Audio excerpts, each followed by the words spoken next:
Hey, wanna invest our corporation? Pass. Yeah, you can pull up. No, this is valid and we just compound interest. What is compound interest? Like this. To determine the money you allocated. Like enough. Imagine a scenario. Different scenario.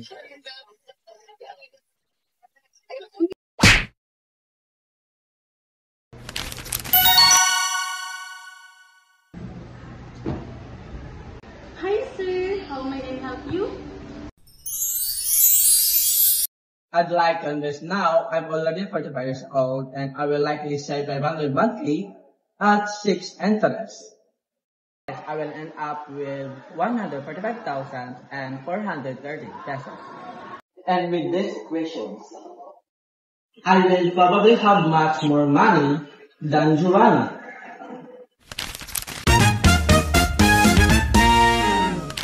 Hello ma'am, good morning, how may I help you?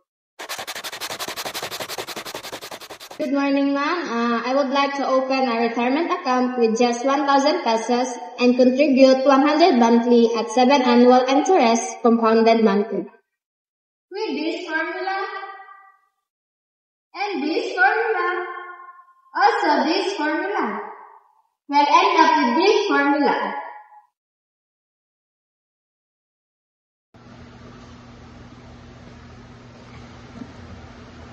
Hello ma'am, so you have 233,829.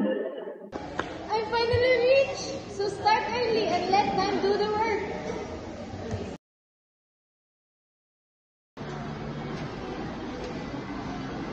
I have less money and just last time that I invested. That is why we need to start early and let the time do the work. Starting late means contributing for the last gift.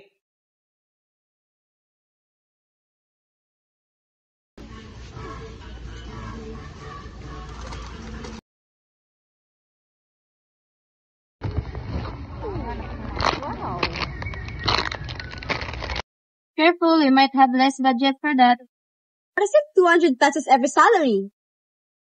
Yes, but it's inconsistent. You need to learn about savings. Okay.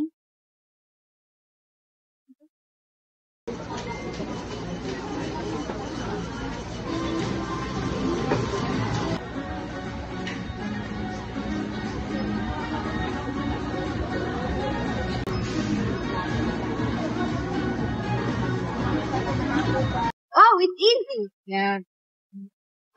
So consistency beats timing compound interest to wide discipline.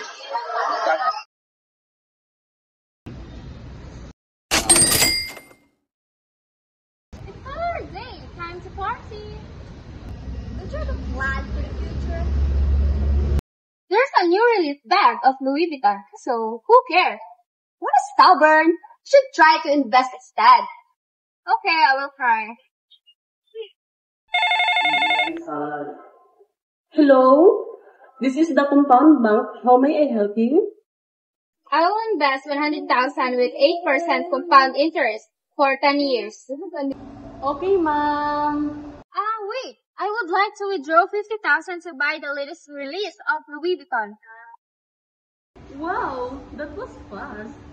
There's so much things I like. But if you let this untouched for years, your money would skyrocketed and you may afford the bags you want. How much? Around... Let it grow, don't interrupt compounding.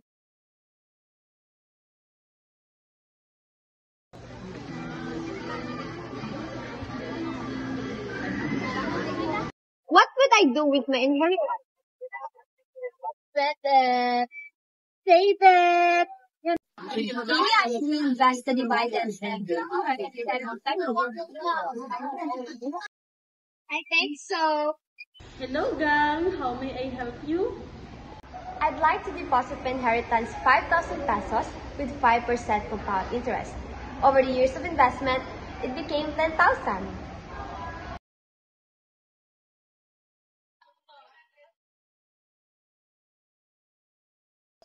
What will happen to my future kids? I should plan and invest to the future of my kids, right?